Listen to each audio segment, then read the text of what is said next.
Trump Trump যে Howdy Modi আর কি নানা রকম সে ফটো অপটিক্স করেছিল নরেন্দ্র মোদী এবং প্রেসিডেন্ট ট্রাম্প, বিরাট গলায় জড়াজড়ি, প্রায় গালে ধরাধরি, যাই হোক, সেইখান থেকে আজকে এতটা ফাঁক হয়ে গেল, এবং ট্রাম্প ভারতকে কিন্তু নিশ্চিন্তে শুতে দেবে না, এটা হচ্ছে প্রধান কারণ। দুদিকে দুটো লোক বসিয়ে দিচ্ছে, একদিকে পাকিস্তান, একদিকে বাংলাদেশ, দুদিক থেকে প্রেস হচ্ছে এবং জঙ্গিদের বিভিন্ন রকম প্ল্যান বলছে। আমি আজকে আজ তাক বাংলা আবার বলে যাচ্ছি, দেখবে there is a huge planning going on. এই জঙ্গি সংগঠন জামাতরা তারা কিন্তু ভারতের ওপর আঘাত করবে এবং এটা ভারতের সিকিউরিটি ফেল হবে এবং ন্যাশনাল যে ফরেন ডিপ্লোমেসি এটাও ফেল হবে। কারণ বাংলাদেশকে আমরা এত লাইটলি নিয়েছি, যেটা আপনি বললেন যে একটা পেন, যেটা আমি বললাম একটা পেন হয়তো তার লেখা যায়, সেই পেনটাকে দিয়ে মারাও যায়।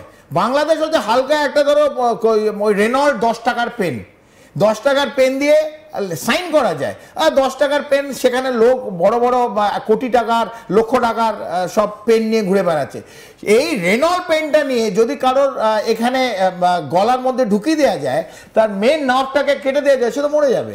সো বাংলাদেশকে এত লাইটলি নেওয়ারও কোনো দরকার নেই, কারণ বাংলাদেশকে কিভাবে ইউজ করবে, জঙ্গিদের দ্বারা ইউজ করবে, বাংলাদেশকে জামাতের দ্বারা ইউজ করবে, কারণ ওখানে সরকার নেই, ওখানে বানানা রিপাবলিক, সেখানে চীনও ঢুকে যাচ্ছে, তুরস্কও ঢুকে যাচ্ছে। কিন্তু এই সের্গেইকে ভারতে পাঠানোর কারণটা কি? ডোনাল্ড ট্রাম্পের ডিস্টার্ব করা, ভারতকে ডিস্টার্ব করবে এবং ডোনাল্ড ট্রাম্প যেসব ইনস্ট্রাকশন পাস করবে ভারতকে আরো আঘাত করার জন্য, ভারতকে আরো দুর্বল করার জন্য একজনকে ভেতরে দিল।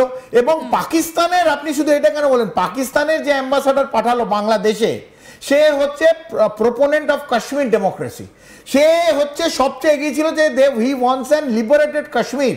যে অ্যাম্বাসাডার এখন বাংলাদেশে এলো, পাকিস্তান অ্যাম্বাসাডার, এরাও দুজন মিলে ডেঞ্জারাস। একদিকে এখানে পাঠালো এবং পাকিস্তান তার অ্যাম্বাসাডার পাঠালো যে who wants a free Kashmir, সে ভারতকে অশান্ত করে দেবে ফ্রম দ্য সেই 7টা উত্তর পূর্ব এবং পশ্চিম বাংলাকে। যদি আমরা ভাবি যে কিছুই হচ্ছে না, আমরা চোখ বন্ধ করে ঘুমোতে পারি, এই এতটা সোজা ভাবার দরকার নেই। এই সোজা ভাবতে ভাবতে শেখ হাসিনার যে মিসঅ্যাপ হলো, বাংলাদেশ কমপ্লিট অশান্ত হয়ে গেল, ভেঙে গেল। আমাদের তরফ থেকে Bangladesh is broken into parts, fragmented. ওদের 18 কোটি মানুষকে জিজ্ঞেস করুন, যারা এদিক ওদিক আসছে, আমাদের অনেকে লোক আছে, দে আর ডিসগাস্টেড, বলছে যে এই জামাতরা চালাচ্ছে, জঙ্গিদের হাতে বাংলাদেশ চলে গেছে, আমরা আউটকাস্ট। নাহলে এই বিভিন্ন সরকারি যারা লোক, সরকারের লোক বাংলাদেশে, যে হাসিনা সরকারের একদম খোদ লোক ছিল, সে হেঁটে হেঁটে ভারতে পাস করতে গিয়ে ধরা পড়ছে। এরকম বহু লোক বাংলাদেশ থেকে চলে আসছে ভারতে, যারা বাংলাদেশের গভর্নমেন্টে ছিল, তারা থাকতে চায় না, বিকজ বাংলাদেশটা একদম একদম, কারণ বাংলাদেশ হ্যান্ড ওভার করে দিতে জামাতের হাতে, বাংলাদেশ হ্যান্ড ওভার করে দিতে জঙ্গিদের হাতে, এবং তার control, command and control CIA এবং আইএসআই। তো বাংলাদেশের যে জেনারেল এই ওয়াকারুজ্জামান এবং বাংলাদেশ আর্মি পুলিশ, অর্ডারটা আসছে হয়তো এই চাচা ইউনিসেফ থেকে, কিন্তু এরা যা বলছে, মার্কিন যুক্তরাষ্ট্র থেকে যা হুকুম আসছে, সেটাই ইউনিস এই আর্মি আর পুলিশকে বলছে। তাদের সাধারণ 18 কোটি মানুষের কথা ইউনিস ভুলে গেছে। হি ইজ নট বদার্ড, ও গদি পেয়ে গেছে, প্যারিসে থাকতো, এসে খুব এনজয় করছে। এবং সাধারণ মানুষ, এই যে পাট শিল্প বলো, জামা কাপড় বস্ত্র শিল্প বলে, শেষ বাংলাদেশে যদি কমপ্লিট বাংলাদেশের ইনফ্রাস্ট্রাকচার ভেঙে পড়ে, তার ব্যবসা বাণিজ্য ভেঙে পড়ে, তার জিডিপি দেখো, within a year it has come less than 3%, the inflation is at the highest.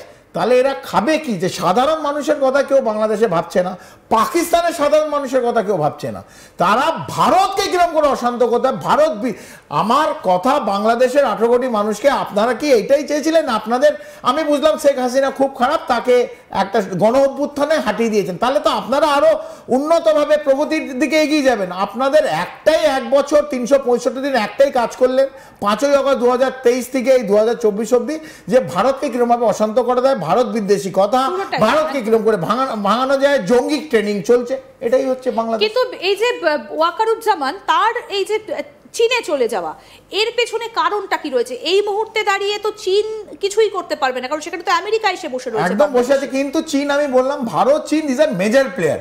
এখন চীনে হিউজ ইনভেস্টমেন্ট বাংলাদেশে আছে, চীনের কোটি তার মানে পোর্ট আপনি বলছেন পুরোটাই ব্যবসায়িক পুরো স্বার্থ। শুধু ব্যবসায়ী না, এবং চীনকে গুড হিউমারে রাখতে হবে। শুধু মার্কিন যুক্তরাষ্ট্রকে গুড হিউমারে, মার্কিন যুক্তরাষ্ট্র একটা চড় মেরে কাল অর্ধেক জায়গা নিয়ে নিতে পারে। যেমন বলছে যে একটা জোল্যান্ড বানাবে, আমরা এখানে কথাও বলেছি যে একটা বড় খ্রিস্টান স্টেট বাংলাদেশের চট্টগ্রামের থেকে নিচে এবং ভারতের মণিপুরের কিছু কেটে একটা জোল্যান্ড বানাবার চিন্তাধারা। তো মার্কিন যুক্তরাষ্ট্র ইন্টারেস্ট দেখছে।